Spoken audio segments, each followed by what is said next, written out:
Welcome to Real Estate Conversations from Compass. I'm Mike Simonsen. I'm the chief economist for Compass, the largest real estate brokerage in the country by sales volume. My mission is to help everyone understand what's actually happening right now in the real estate market so they can make the best decisions when buying or selling a home. With Compass Intelligence, we publish the latest data every week. You can see that data and my video analysis on the Compass YouTube channel, and you can get on our Compass Intelligence mailing list. We put the data, video, and charts in your inbox every Monday. With the Real Estate Conversations podcast, I seek expertise and insights from the best leaders and thinkers in our industry. These conversations help me understand and hopefully help you understand the trends and dynamics driving the market today. So stick around for more real estate conversations.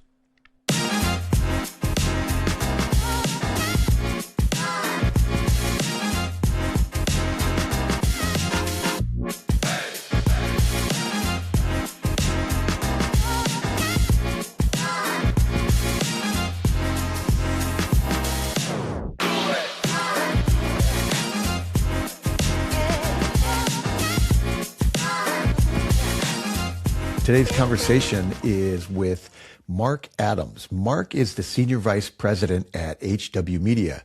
He's the executive in charge of RealTrends. RealTrends is the premier independent ranking system for real estate agents, teams, and brokerages. RealTrends helps us to know who the biggest producers in the industry are. Today, we're going to discuss why rankings matter and why we care so much about them. RealTrends data gives us a fascinating insight into the landscape of the real estate industry. We discuss how to grow a real estate business in 2026, which business strategies are succeeding now.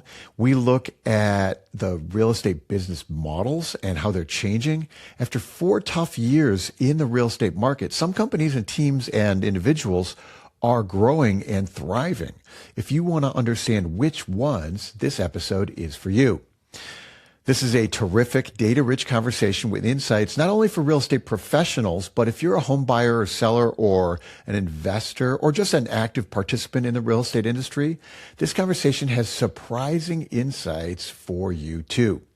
So stick around for Real Estate Conversations with Mark Adams from RealTrends and me, Mike Simonsen. Mark Adams, welcome to the show. Thank you, Mike, for having me. It's an honor to be here. Let's dive into, so today we're talking about rankings. We're talking about real trends and measuring performance in agents and what makes a great agent in 2026.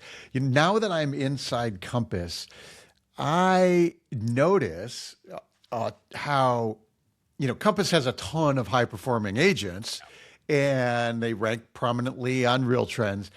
And they're very proud of it. And we use these and we communicate with the RealTrends rankings all the time. We use it to understand agents. And so tell me, let's talk about RealTrends for maybe audience who doesn't know RealTrends, like what is it and why is it important? And then we'll talk about like how does it work and things like that. But let's start with RealTrends. What is RealTrends and what's it good for? No, happy to jump in there. It seems like a logical place to start.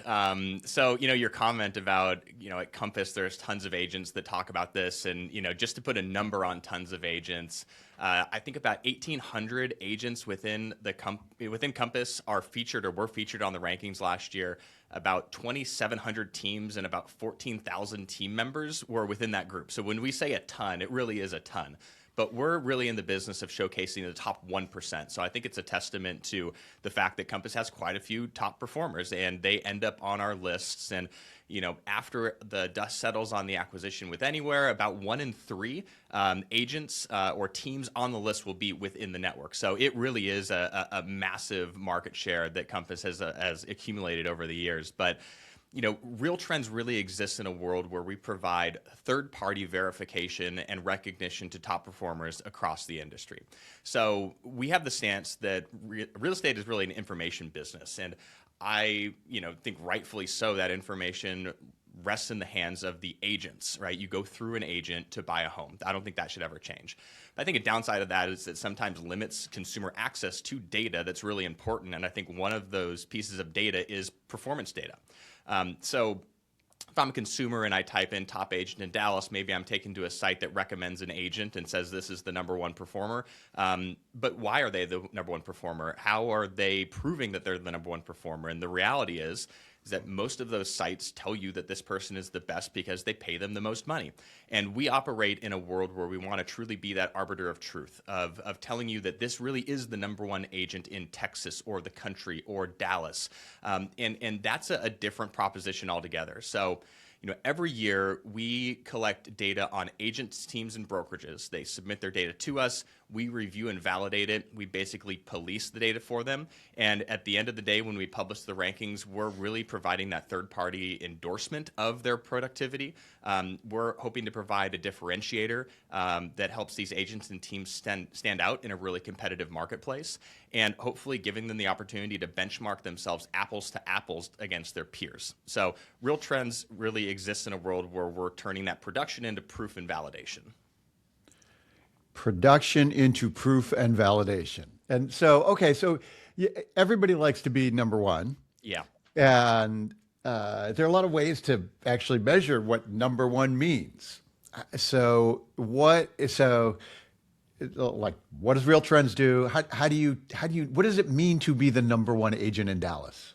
Yeah, so it probably should lay a little bit more groundwork on like who can qualify and what goes into this and how do you become the #1 agent, right? So we work directly with the top brands, Compass being one of them, to collect data on all qualifying agents and teams, and then we independently validate that. We also allow people to submit their data directly to us, and we go through a pretty rigorous inspection and validation of that production. So that's like an MLS export. They're telling us every transaction on market, off market that they've done throughout the year, and we're really policing that for accuracy, but also to make sure that it's a level playing field. So it's no commercial transactions are allowed, no land, lots, leases, rentals, or referrals. We kind of have a rule that if you can't exchange keys and ownership at the end of the transaction, we can't count it. And we go through and we kind of categorize people into agents and teams, agents being solo, producing agents. You can have an assistant. Sometimes it's a licensed assistant, but it has to be one true producer. Or a team, we break them into different team categories based on minimum thresholds. And once we have that data, we kind of go about ranking and producing this insight. So, to answer your core question, what makes or what is a #1 agent? Is someone that's doing something better than anyone in their market. A lot of these top performers have various different strategies that they're implementing, which I know we can get into here in a little bit. But the headline here is that no #1 performer is the same. Every market is different. There's multiple different ways to be a #1 agent or to be on the list, just to begin with. But the characteristics are pretty vast between the #1 agent in Texas versus California versus Idaho, for example.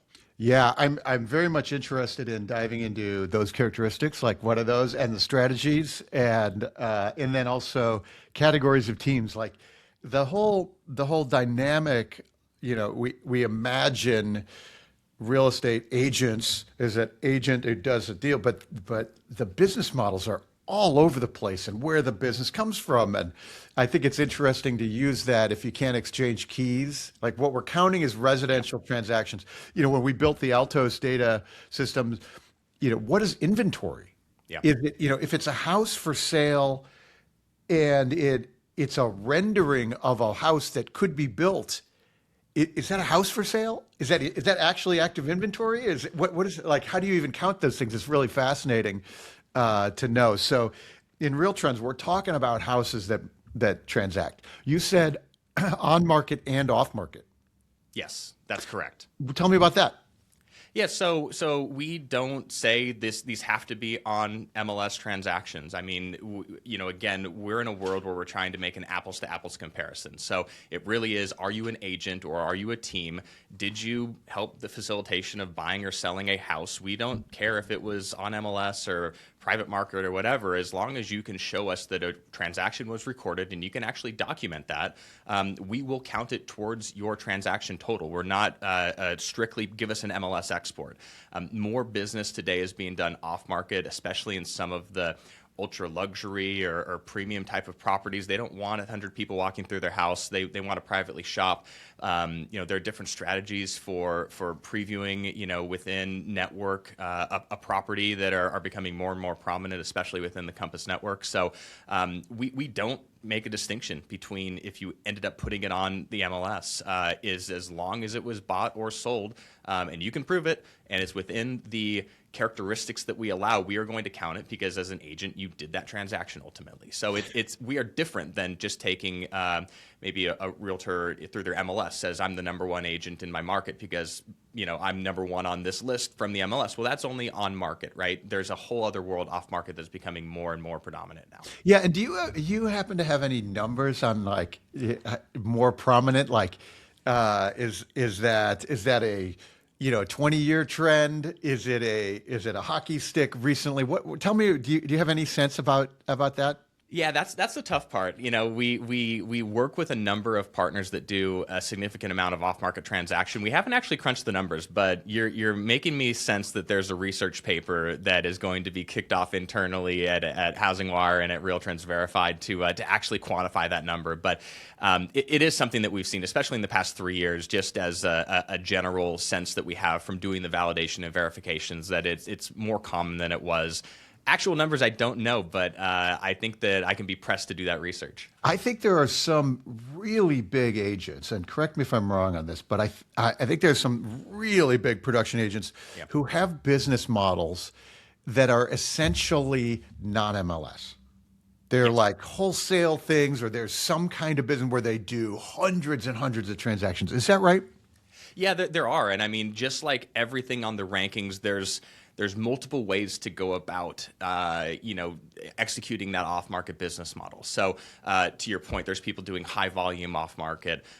There are other people that are doing ultra high luxury off-market. Right, high dollars, few Yeah, units. exactly. And I think especially when you're an ultra luxury agent, you're selling a lifestyle, you're selling an experience, you're selling convenient as much as you're selling a property. So that white glove service really has no bounds.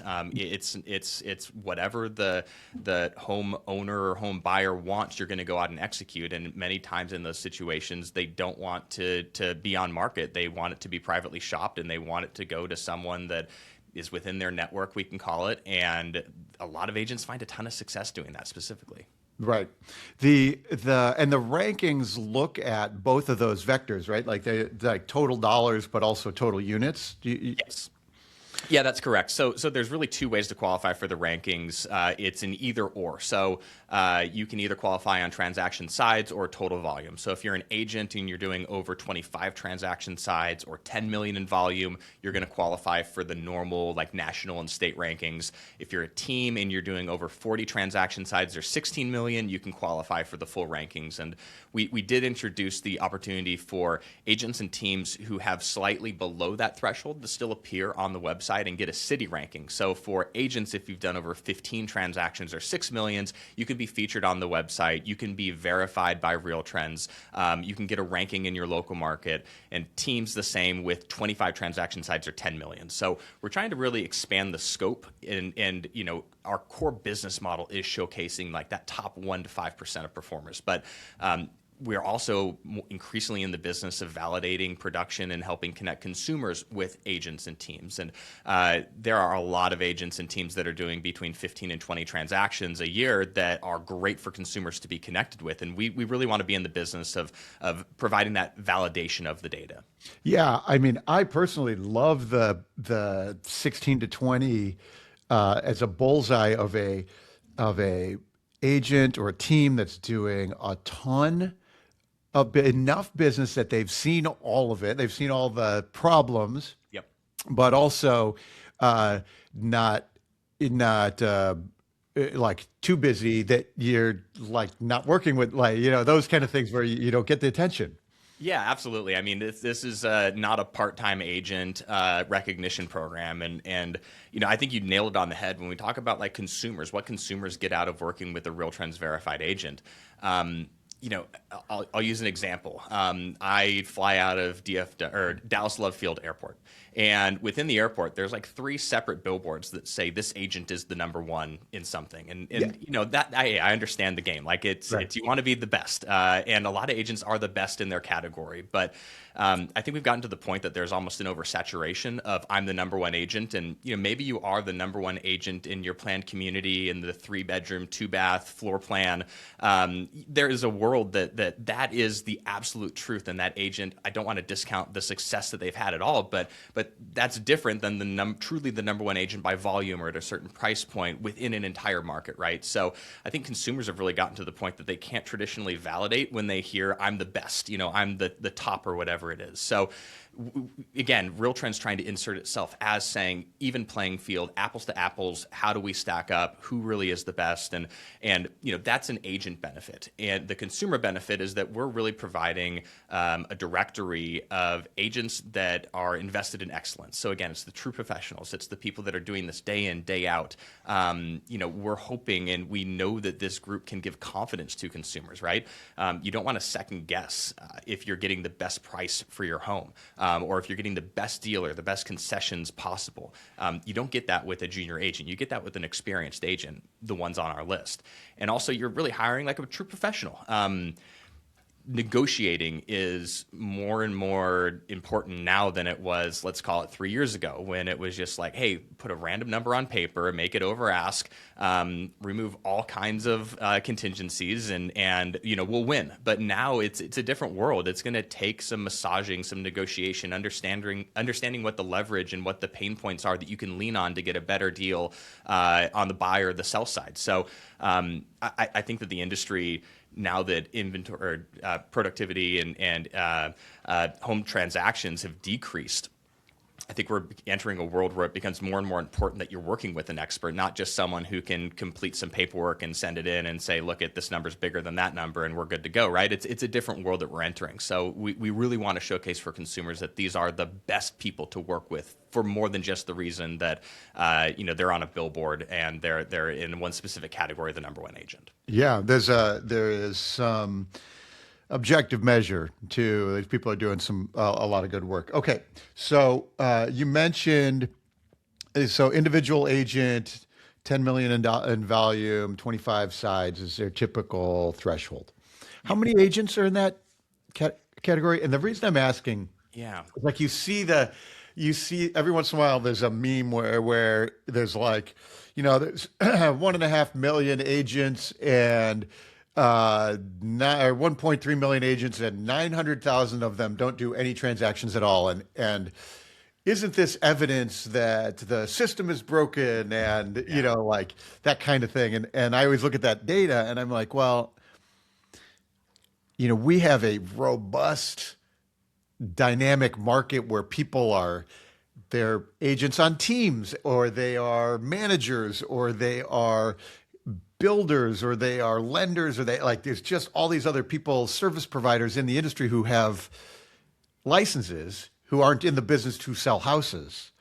But there is a chunk of folks who are actually agents who are in the business to sell houses. And so the total number of licenses is actually, you know, I sold houses for 40 years and now I have a referral business. Mm-hmm. There's all kinds of reasons for that. But how many folks do 25 transactions a year?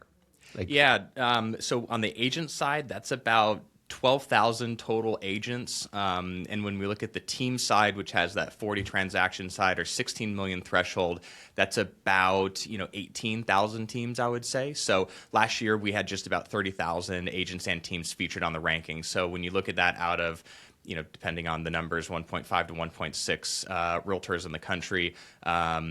It really is like the top 2%, 3% that are showing up on the list pretty consistently. That's fascinating. There's more teams than agents. That surprises me. Tell me about the team dynamic now. Yeah, and to expand on that point, there are more agents on teams as well. I think when we look at the number of team members, we're probably in like the 80,000-ish range that are part of a team that ended up on the rankings. So it's a pretty robust number at the end of the day. So when we talk about teams, there's kind of like the backstory here, right? But we've seen teams growing for a while and really accelerating over the past 10, 15 years or so.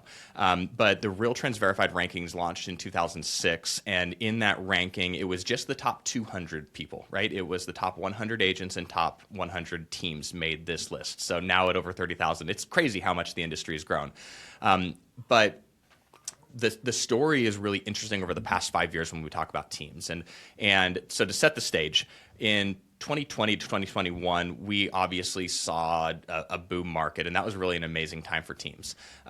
We saw the largest spike in teams qualifying for the rankings. About 3,000 additional teams qualified in between 2021 and 2022. That was also the highest average productivity for agents on a team. So agents on teams were doing about 13 million in volume in 21 units. So crazy production. And when we hit 2021, we started to see the data soften in some areas. So 2022 marked the peak in the number of teams qualifying. It marked the peak in the average size of a team, but we started to see a dip pretty sharply in agent productivity on those teams. So we went from 13 million to 11 million in productivity and 21 units to 16 units in productivity. So the data really suggests that, the market was booming so fast that like a core small group of agents on a team could do an incredible amount of volume. When the market began to shrink, those teams started to recruit their way out of the hole that they found themselves in. And they really were leaning on adding volume of agents to replace that volume of transactions that they were losing. So we've seen the team productivity kind of continue to shrink, while we've seen team size continue to expand slightly. And there's kind of two worlds here. And when you talk about teams, there's the mega team, which is like above 20 agents, and then there's the small team. And so some benchmarks here. Mega teams grew about 75% over the past 5 years, but small teams doubled over the past 5 years. So for every one mega team now in existence, there's 16 small teams today. Okay. So the teams dynamic is still very much underway. Yes. They're still growing, still incredibly successful. There's different dynamics that draw agents to teams, but yes, it is all across the board, just like everything with the RealTrends-Verified program. Okay, and so mega teams are 20. Is that 20 agents or more, Yes, or is it 20 team members? 20 agents on the team. So the way that we classify a team size is if you are a member of the team on the Brokerages record. So if you have, let's say, a team of 25 on paper and 15 of those agents on the team are producing transactions and 10 aren't, we still count the non-producing agents within the group just so that we have a proper scope of scale within those teams. Okay, got it. But so those guys are, they're not like transaction coordinators or like appointment bookers or things like that. They are all people that are in the business of helping consumers buy and sell homes. So, we have allowances on all the categories for licensed assistants, right? If you're inputting data or you're a transaction coordinator, some states you have to be licensed, other ones you don't have to be licensed. So we kind of take the stance that an assistant is not doing, listing appointments. They aren't like actually putting their name on the MLS. They're not, they're not the owner of a transaction. They're supporting a transaction in kind of ancillary way. But if you're on a team and you're attempting even to go out and get new customers, to farm a neighborhood, to do whatever and trying to buy, sell homes, then we do count you as a agent on a team, even if you haven't produced anything for that. Even if you haven't produced, but you are, got it. Okay. So some places you're licensed, and those are lots of that 900,000 agents that don't do transactions. They're not in the business to do transactions. The mega teams are still growing. Yes. Okay. And let's shift into strategy. Okay. So what do they do? What is like the strat? Like how do you get to be a mega team and who's winning? Or like what are the techniques? Tell me everything we know about the mega teams. Yeah, the mega teams are teams that are heavily invested in processes, heavily invested in technology. these teams don't start overnight. The majority of teams have a pretty standard progression and journey where they start as a small team, maybe a group of 2 to 3 agents. A lot of them are within national brokerage networks, and they grow a reputation themselves within their network, within their brokerage, of being very successful and great at training. And I think that's really where a lot of these mega teams excel, right? They have these systems. They do the lead generation. They spend significant money on lead generation, but they know how to take a green agent or an agent who maybe isn't the best at one facet of the business that's required to be a true solo agent, and they reinforce that. They're great at coaching up. And when I look at a lot of the mega teams, they do a great job of attracting top agents into their networks.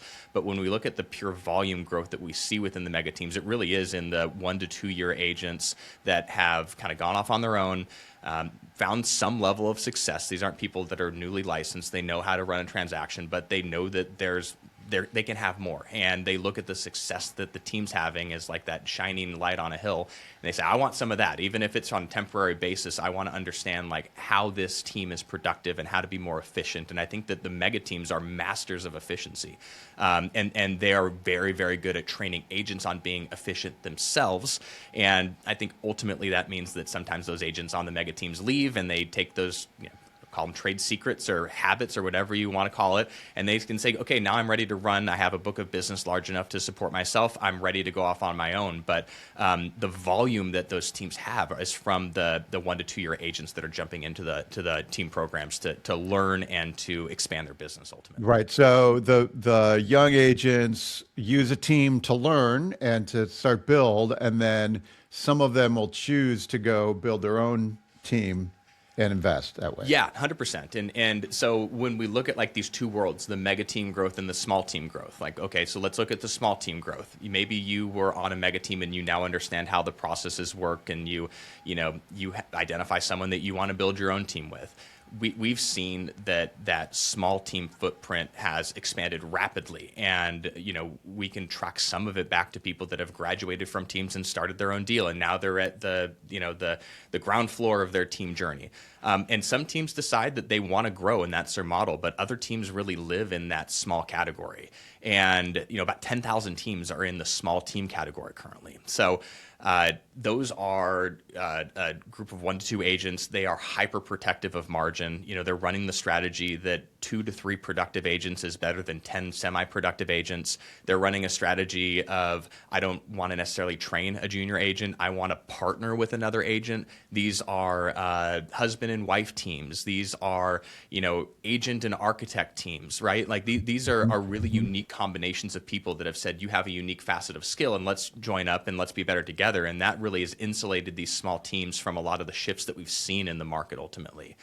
So that micro team, if we want to call it that, has really been on the rise very rapidly. And I think that the mega teams are fueling a lot of that by introducing these processes that you need to be successful at scale.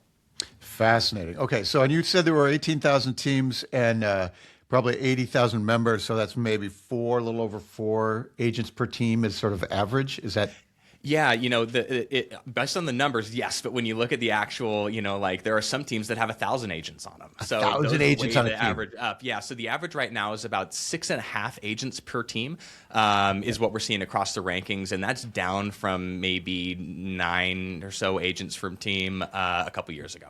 And that's across all teams, including the 2-person teams. Yes, absolutely. So 9. Those are big. That's a big team. And that's what it was during the pandemic boom. Yeah. Like, oh, sure, we'll add another agent in here. Yeah, right after the pandemic boom, because they were in the position of, okay, transactions volume down. We did 100 million last year. We're projected at 70 million. What do? Right? We're going to add more agents, and that really is what's diluted the productivity of teams overall. Is that we're trying to recruit our way out of a market downturn, and that's really what, when we look at the mega team growth, they are masters of recruitment as well as processes. So they are expanding their ranks to maintain volume. Do you have an example of 1,000-person team? Do you know some? Is there a name? Yeah, and that's the biggest teams are set up completely different than a normal big team, right? So there are some teams that are so large that they're operating as a brokerage themselves. So Big Block is an example of that. That's Sacramento. Yeah, Sacramento. absolutely. Yes. So they are a full brokerage, but the brokerage is a team. So all resources, if you join the brokerage, you are a member of the team. And it gets a little bit murky when we start policing and investigating, and we're really looking at profit margin within these companies. So whenever you see on the rankings that like, hey, this team has 1,000 agents and they did 4 million or 4 billion rather in volume, like that's not a brokerage, but the dynamics and the structure of that business is that of a team.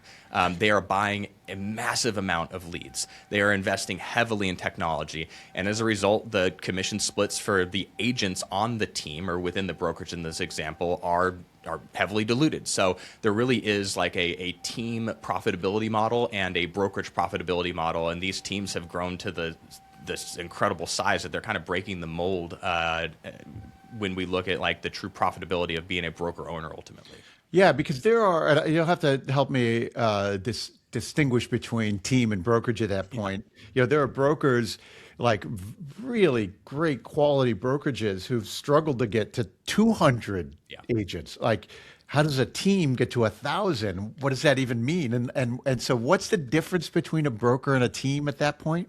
Yeah, it's a good question, and every brokerage has a different value prop. But I think like I normally talk in like lowest common denominators, right? So when you're a team that is a brokerage or a team-owned brokerage or a teamerage or whatever term we want to use, you are investing heavily in like leads. I think that's the big thing, right? Like you have some kind of network partnership. You have your referral networks that are totally feeding in, deals. So it creates an environment where the team members are encouraged to go out and build their own book of business. But as a baseline, they have like a guarantee that we're going to feed you, 100 leads that are coming in from whatever portal service or 100 leads that are coming in from whatever industry partnership that we have.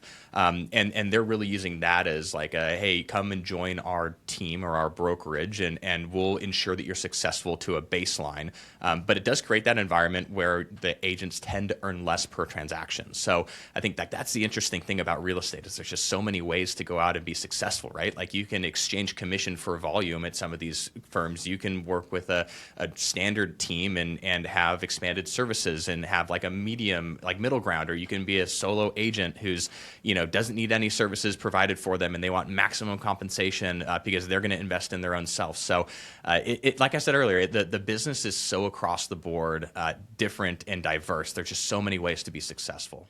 Yeah. And I know Suneet at Big Block, and he's a machine, and he's like not afraid to invest in like just all kinds of stuff. Like that's a fascinating guy. You talked about exchanging commission for volume. Mm-hmm. And do you have a sense of like how many of the big teams are like in the Zillow thing where they're like, like they're like paying huge chunks to Zillow for the leads, but they're getting a good flow through there. Do you have a sense of like how prominent that is? Yeah, we don't collect data on that specifically. But what I can say is that when you get in the large team and above category, they are investing in leads. And, you're an agent on those teams, you are expected to work the Zillow leads as an example. It's a different world. I mean, I think that people will report varying levels of success. And I think it requires a different type of agent to be successful at working leads than it does someone that's going out and farming and building relationships and kind of doing the traditional agent activity. But no, I don't have the exact data on that. Okay. All right. I'll have to find another podcast where I get to that data because that's fascinating to me. We want to collect that data, honestly. It's just we can.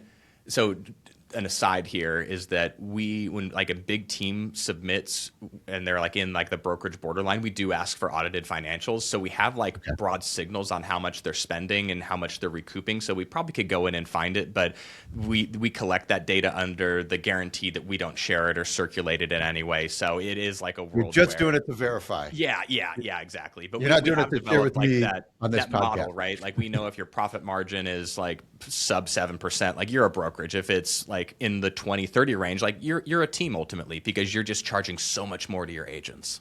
Fascinating.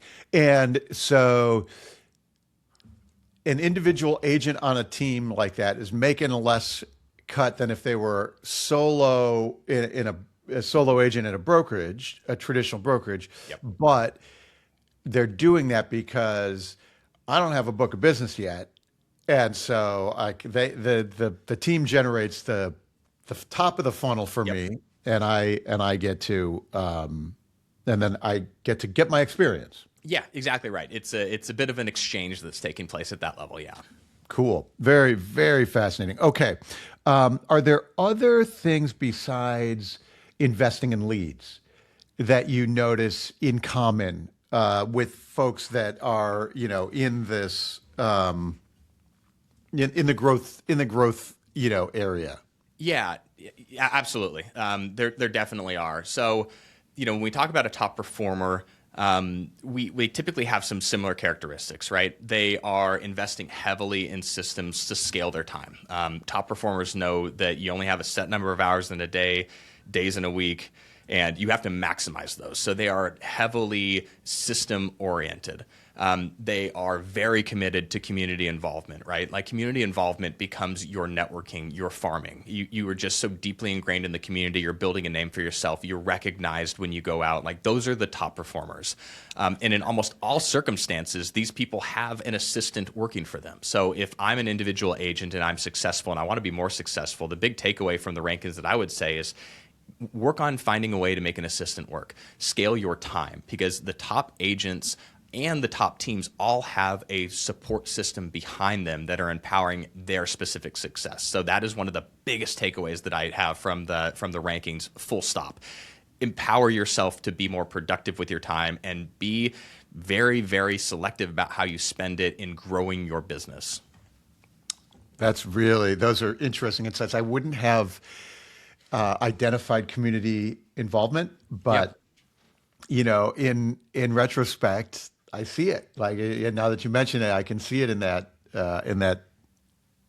example. You want to be the market expert, right? You want to be the name that comes out of people's mouths when they say, I'm looking at buying my first house, or I'm looking at selling my house, or I'm looking at a vacation property, right? Like if you do a good job and you're in the community, you're involved, like you're the name that comes out. And I think that like that grassroots referral is something that allows you to find like a great level of success beyond just like the social media marketing, right? Like there's so many agents on TikTok that I go down the rabbit hole and I watch it. I'm like, wow, this is like awesome content, right? But am I watching that as a potential client saying this is who I want to work with? I don't know. I don't know if they're just really good at making a great video, or they're good at paying someone on Upwork to create that video, or if they're actually good at transacting a property. And I think like that peer validation or that third party validation is something that is more and more important now.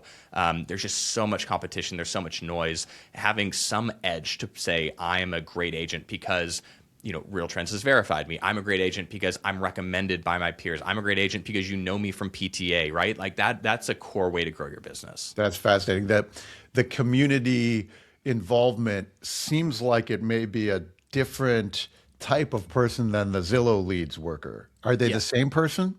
No, I think that I can't say for sure. My theory would be that they are different people, right? It's a different business model. It's different muscles. Just like if you look at the top performers on the rankings, they're running significantly different businesses. They're flexing different parts of their expertise. Like there's the super high volume models, and that's I'm process oriented. I'm buying tons of leads. I'm investing in data and software and systems, and right. I want to do 1,000 transactions in a year, and like you can't do that if you're spending time doing, community involvement, right? You can at a certain point, I'm sure. I don't want to say you can. You probably can. But, it's a different part. And then there's also the white glove model, right? So you're ultra low volume, but ultra high price point. And like I mentioned, these are the people that are selling the experience, the network, the community. Like you were doing 1 or 2 deals a month, but your deals are in the ultra high price point. So you're making the list and you're ranking prominently on our list because you've gone about attacking that specific market. And there's also people that blend, right? So I know Compass has an amazing agent, Chris Cortazzo, I believe in Malibu. And he's kind of combined that ultra high price point with being the man in Malibu, and reaping high transactions count as a result. So he did like 58 transactions last year in Malibu at $10 million average price point, right? Like that's a unique model. You can't replicate that in Dallas tech. Maybe you can, but like there's most markets you can't replicate that, right? So it's about finding the right fit for your market. Like there are markets like Dallas as a whole, it's probably great to be involved in buying leads. Like there's a high volume area, but you're not going to buy a lead for a $15 million property. Like that involves networking and building those relationships. So everything depends on the market in my mind. Yeah. All right. Shout out to Chris Cortazzo. We're going to have to, that's great. So let's talk about those lower volume, although 58's that's still a big number. It's a lot. Yeah. Like that's truly blending the two worlds ultimately. Yeah.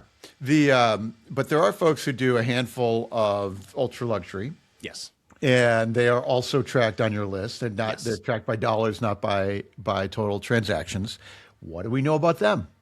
Yeah, it's a different business model when we look at that. Like it is about being a master of follow-up, a master of networking, a master of efficiency, right? And you also have to be in the right market to do that.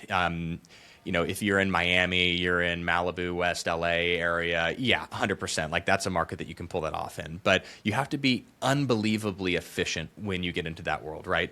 If you're doing 6 to 10 transactions a year, that's not a lot of at-bats, right? You have to knock every at-bat out of the park. And there's a lot of agents that absolutely do that, right? But certain markets require you, if you're going to play in that space, that you're going to maybe do 5 or 6 deals, but you're also going to make, you're going to have about 100 million in transaction volume as a result. So I think the biggest takeaway for people that are doing low volume is that every opportunity that they get to close, they are closing, right? They are masters of winning that listing. They have established their name. They are well known in the circles that they need to be known in to be trusted with a transaction or a property of extreme prominence, like the space that they play in. Yeah, that's a sexy business, right? Like, I sell only $50 million homes or $20 million homes. I have a friend who's a new agent in LA and is she's like, I'm trying to farm, Brentwood and Santa Monica, and like, how do you have any insight about the path for a new agent to the Real Trends ranking? Yeah, if you're in West LA, you're gonna have to buckle up because that's a different beast. It's different than most markets, right? So that really is the world where like you're gonna hope to do 10 deals, 12 deals a year, and like make the list on a volume or dollar amount play. And I thought that's also a space that's incredibly competitive. Like there's a very high concentration of agents trying to break in. If we get into advice, I'm probably not qualified to give this, but I'll give it anyway. I really do think like that team model has a lot of value for people breaking into the industry, right? You need to get at bats, right? You're not going to get the $20 million listing and it's the first listing presentation that you've given. It's their first time talking to a homeowner about like the ins and outs of a real estate transaction. It's your first time doing a high stakes negotiation where there are a lot of zeros after the numbers. So I really do think, especially in these like ultra luxury markets, attaching yourself or learning from a team that's successful in the market that you want to be in gives you those at bats so that you can go at a later date into a listing presentation and say, yeah, I've done this, 50 times now. I'm great at this. Here's what I've done. Here's my book of business. Like I'm validated. And I think when you get into the professional performing experienced agents, that ability is what separates you from the ability to go into a living room or a coffee shop or whatever it is and like really sell yourself and be confident in yourself is something that only experience brings. Yeah. This is so fascinating. I'm learning so much. Let's switch gears to brokerage business models. Mm-hmm. This is super fascinating to me. So Compass comes out of nowhere 12 years ago, 13 years ago, and builds the biggest brokerage in the country. But of course, Anywhere had 8 times as many agents or 9 times as many agents because those are franchises. And then there's the Keller Williams and the EXP model. EXP basically grew the same in the same time period as Compass, and I watched Glenn Sanford sit there, start from, sitting there at the same, events that I am, and he's describing EXP to me, and I don't know, I don't get it, man, but he built a big business there. And so tell me about what you know about the brokerages and how ranking brokerages works and what the models are. Yeah, and we, in addition to agents and teams, we rank the top brokerages in the country, and we still have like the minimum qualification, so it's 500 transactions. And overall, what we've seen is that over the years, the number of independent brokerages has dwindled. There are fewer independents as a percentage of the list today than there were 5 years ago by some margin. Big reason of that is the disruption of the Compasses and the EXPs and the Reals and the LPTs have brought within the space. And I think when we look at brokerages that have grown substantially, they've done it two ways, right? There's only two ways to grow a brokerage. It's you organically grow yourself, and you probably also do some acquisitions. So I think the trend that we've traditionally seen is that independents are acquiring independents, or the larger brands. Compass, as an example, is acquiring other large brands. There's also a world that takes place at a level lower, and maybe at brokerages that aren't on the rankings, where their bread and butter of growing is to acquire the 20-person brokerage that's in their market, right? Working on a walkover acquisition to bring all their agents into one roof and to start growing and growing that way. So I think most of the acquisitions that take place in the space are within this small brokerage world, not within like the big headline grabbing, announcements like Compass and Anywhere joining forces. But when you look at it on the rankings, the Compass and Anywhere merger is going to totally disrupt the rankings. And like that's the purest example of growth through acquisition that you could possibly have, right? The flip side is organic growth. And brokerages that, just like teams, are great at bringing on new agents. They're great at attracting top talent. Maybe they have a really interesting compensation model. Their splits are lower. They found that sweet spot, right? Like that's a harder nut to crack. So I will give Compass a lot of credit, because pre-acquisition, like it was that model. It was, we're bringing over these top performers, and this is an environment that they want to be in. But you really have to pull both levers if you want to achieve the growth that Compass has. And not many people can do that. And the opportunities to do these smaller, mid-size acquisitions are shrinking, with the market just constricting a little bit.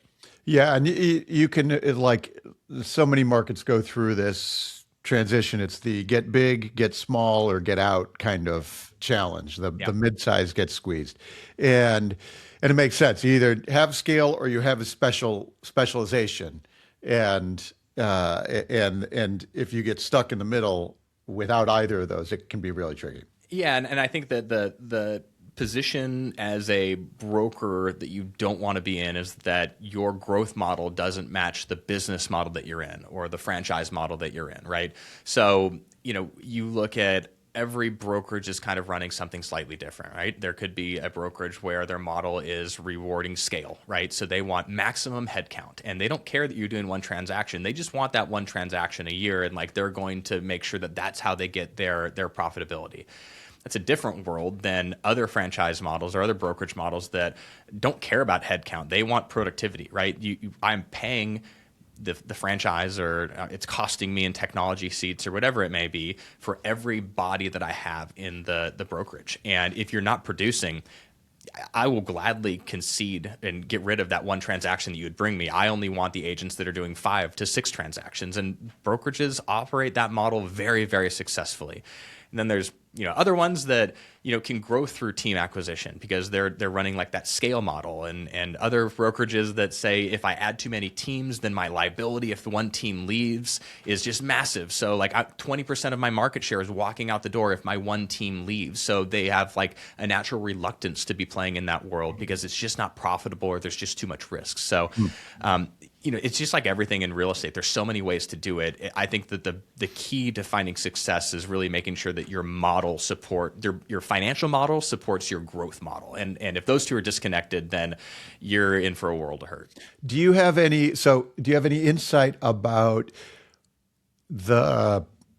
is there a new way or like the trend that's like, this is the best opportunity now? What I'm thinking about is, Keller Williams built 20 years ago or 25 years ago, the model of this is what you call the max scale model. Yeah. It's the bring in as many people as you can, recruit them in, and then they had the multi-level marketing thing where that you make money from all the downstream recruits, and that was they brought in a bunch, but at the same time, that's bringing them into the network, but they're individual franchises. And Anywhere was traditionally a franchise. So you scale by a franchise you don't have to invest in, like, the franchisee is investing in all the expansion. Yep. But then now they're all this loosely connected, and they don't get scale as well as, say, Compass, which built one brokerage. Yeah. So do you have a sense of which way is going to win? Or I don't know which one's going to win. I wish I did. I think they're just truly different models ultimately. So we look at Compass, a single entity. Like, it's easier to run that scale model on a single entity, right? But if Compass was selling franchises and those franchises owed royalties on number of agents within their model or whatever, like, it becomes harder to do that. So I think that there's some unique advantages that you get at scale, and Compass is definitely an organization that's reaping the benefits of that scale. It's hard for a franchisee who's operating in one market to offer the same suite of solutions that can be offered with pooled resources under a single entity. So I think there's advantages to some. I don't know, and trying to remain as the third-party verification platform, I probably shouldn't comment, even if I did think that there was one. But yeah, ultimately, there's just so many ways to be successful. Watching EXP, and I would, from the outside, I would assume that EXP was a max scale kind of growth model, where it was bring people in, and it's a very virtual company, but there's also some kind of downstream compensation for the recruiting, I think, is how that one grew. Yes, yeah, and I think that's it's all about getting people excited about a new way to do the business. And I think that Keller did that when they introduced, like, their model, and was incredibly culture builder. So you join and you buy into the system and you find the success. And I think that ultimately, like, that attracts agents, right? And you go to industry conferences, and who do they put on stage? It's the junior people in the industry that have found incredible success. And I think it's motivating to everyone in the room that hears those stories. There is a pathway for me to achieve financial success. And I think ultimately that's why agents get into the industry, right? It's flexible. It allows significant earning potential. You run your own business. And there's a bunch of different ways to do it. So just like agents will choose to be individual agents, they'll choose to join a team, they'll choose their brokerage. They're looking for whatever resonates with them as the way that they see themselves making themselves successful in the industry. So there's just so much diversity. I think the game really is, how do I give agents a new way to think about things and a new way to find success that maybe they weren't thinking about? And if you can do that, you're going to attract agents. You're going to have growth at the end of the day. Okay, really great. Let's we got to just take a few more minutes. I'd love to dive into some of the data. Like, you said, some of the biggest teams have 1,000 people on them. Yes. What about what's the top number of transactions that are attributed to one agent? Yeah, somewhere in the neighborhood of 2,000 is one agent. Yeah, and that really is the something that we really haven't talked about yet, which is an individual agent with such incredible services and systems and softwares around themselves that they can technically be on all these transactions. And you think, how can one person do 2,000 transactions, right? Like this is not a world that most agents think about. It is a lower service model. It is a model with a lot of flexibility about what you can offer, and it's largely virtual, or you don't touch or talk to the agent at all, right? It's for a set price. I will put your home on the MLS. For a set price, I'll do some negotiation. For a set price, I'll have someone sit your open house.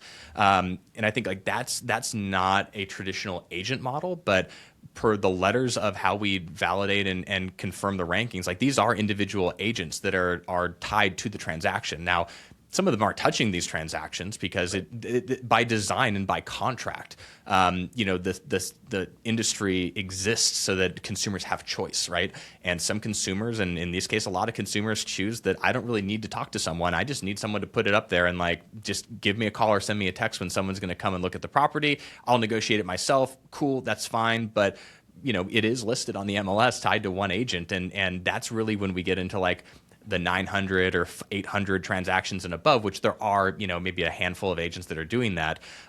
They're running that model. They're not talking to anyone really.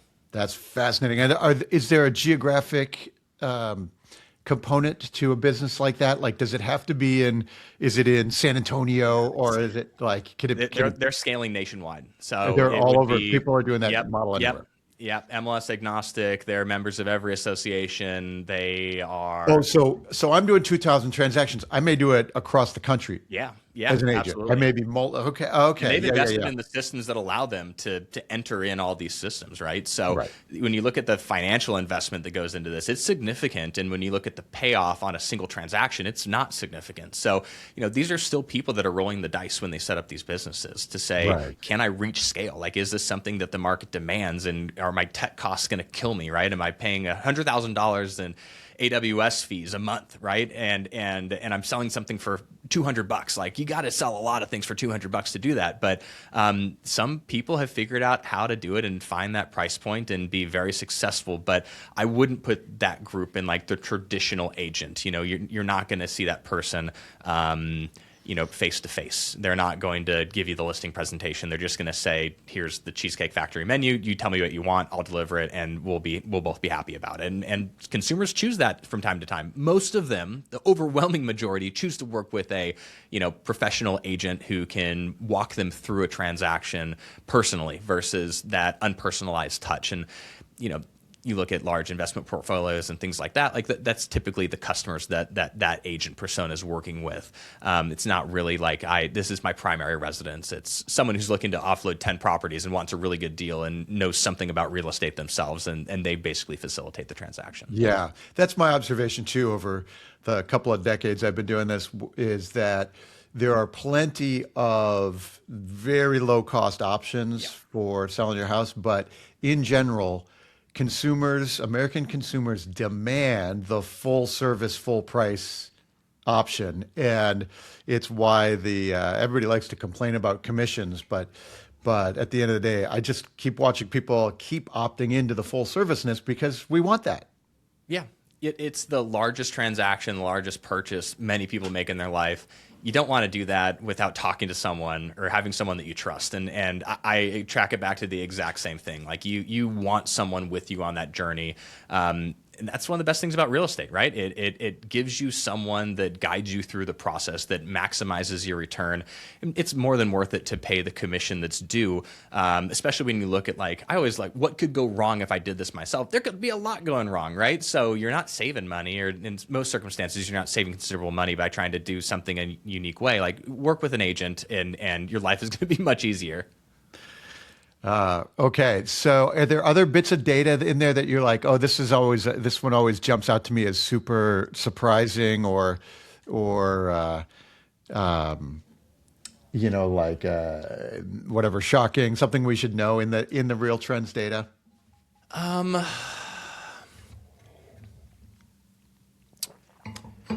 No, I mean, the only other thing I would add as it relates to teams would be, I mentioned how teams have expanded and productivity has gone down. What I really think is going to happen when we see the market turn is that these teams that have brought on a lot of people will be the ones that reap the benefits of a high velocity market again.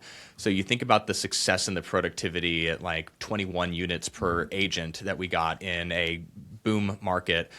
We probably won't reach that level again. But if we look at just having an improved market, interest rates in the high fives, low sixes, I'm really interested in what the data is going to show on those mega teams, how they're able to eat market share, right? Because they're the ones that have invested in that training.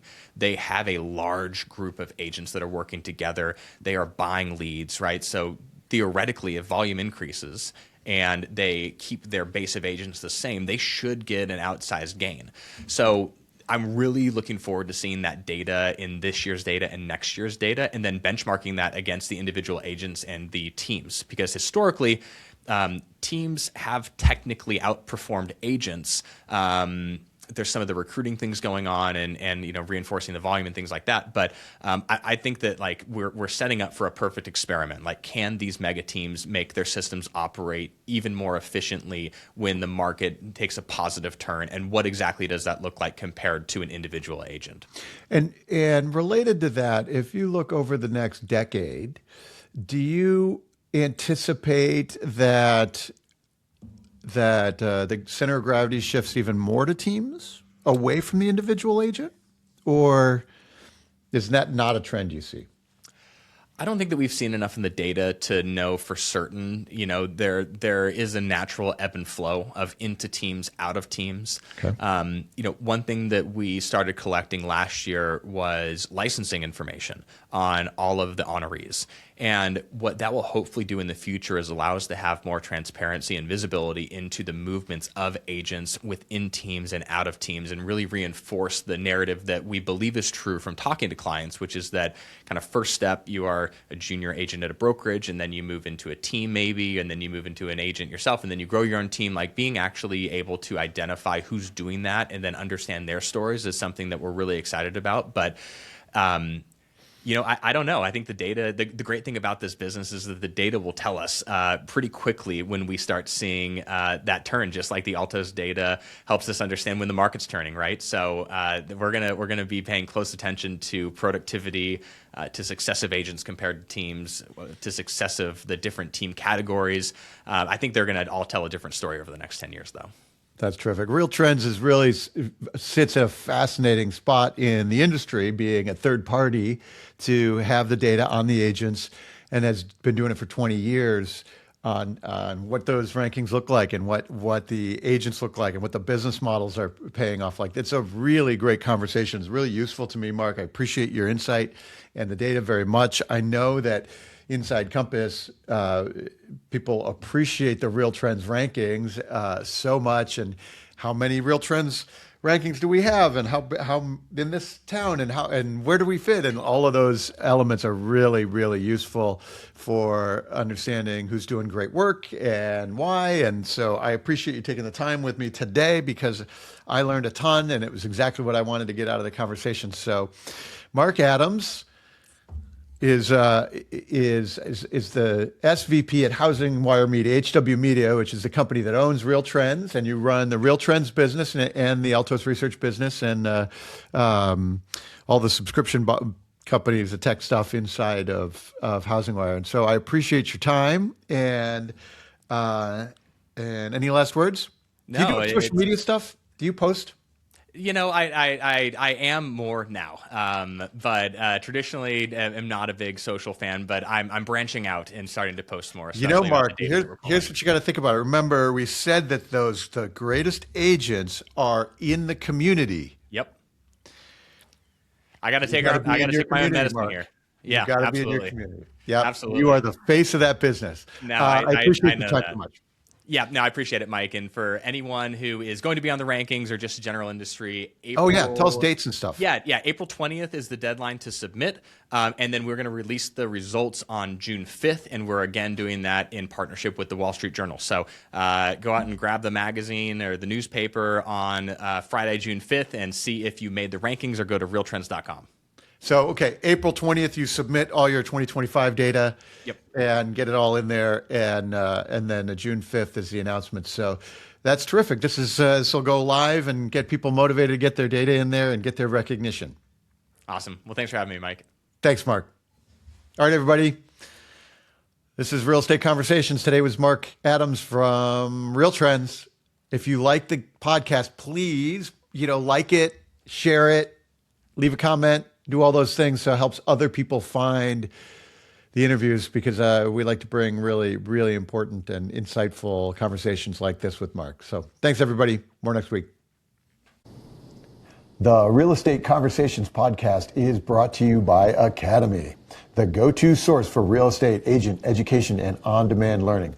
All agents have access to Academy's extensive library of content, video, and technology for building a high-performance real estate business. Academy is also one of the reasons that our agents are the most productive in the industry. Learn more at the Academy link in the episode guide.